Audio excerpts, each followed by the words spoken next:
This is my grandmother, and I'm here to interview her for what it was like to live around her times.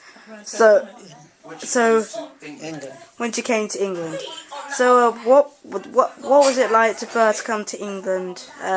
What was the weather like then compared to like Barbados and St. Vincent? When I came to England in 1964, the weather was very, very cold. No houses had central heating. We had to use a kind of heater called paraffin heater.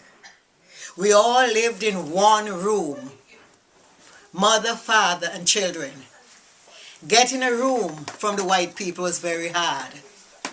By the time they see a black person coming to the door, they'll put out the window, no blacks, no Irish. We couldn't get no vacancies for job. You would see a job vacancy, a job vacancy. As you as a black person in the 60s go up for that job. Sorry, no vacancy. And the white one go behind you, they got the job. We were all the scorners. The white people are scorners in the 60s. If we go to the shop, they keep far from us.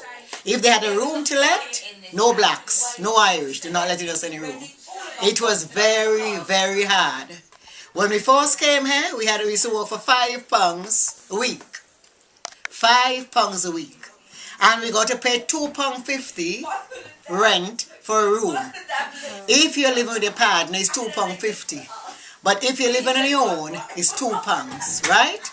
You go to the shop, things was very cheap, but the money was very small.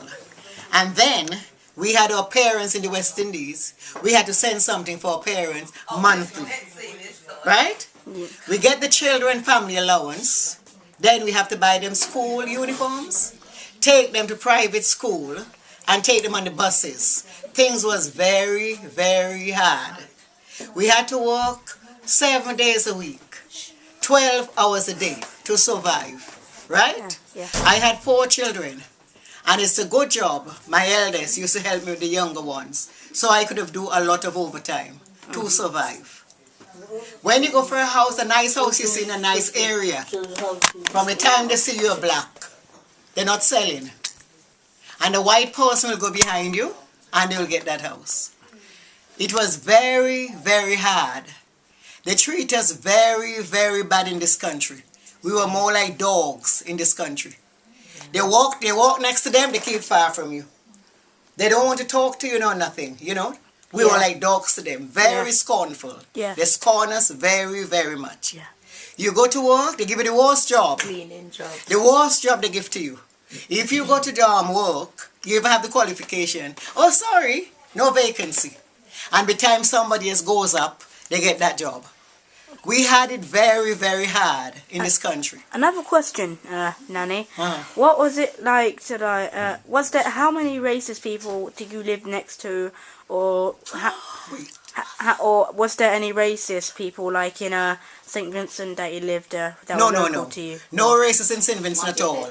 Right. But we have it here. I was living next to a next door neighbor, and my kids couldn't kick a ball. When your father kick a ball in her garden, she take the ball and she cut the ball up.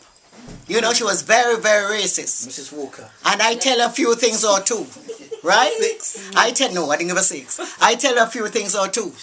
And then I complain to the town hall. Then afterwards she came back friends with me and my daughters. And my son.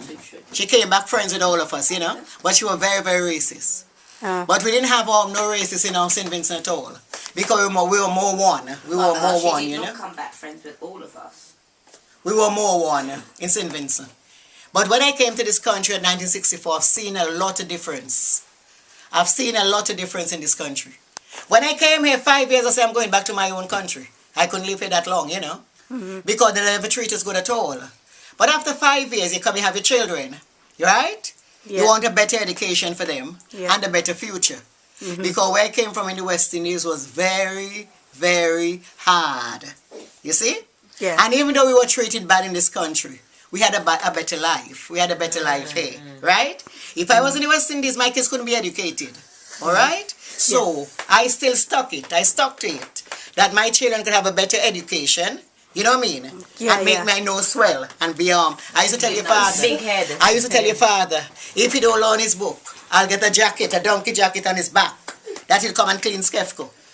And then from 11 years old, your father book up on his arm himself. He never looked back up to now. When Ron was 7, they wanted to send him to a special school. Because when he came, he was a year and something older than Marcine. And Marcy was born here, and Marcy could speak properly and speak the proper English. They called me at the school, Dunsborough Junior School, and they said Glenn is very slow, they'll have to send him to a special school. Okay. I told them, I told Mr. Sanderson to send him. Why is everybody laughing? It's true. Come on. Stop mocking, man. I told Mr. Sanderson to send his daughter, not my Ron, to send his daughter. Well, thank you, Nanny, and that was very interesting.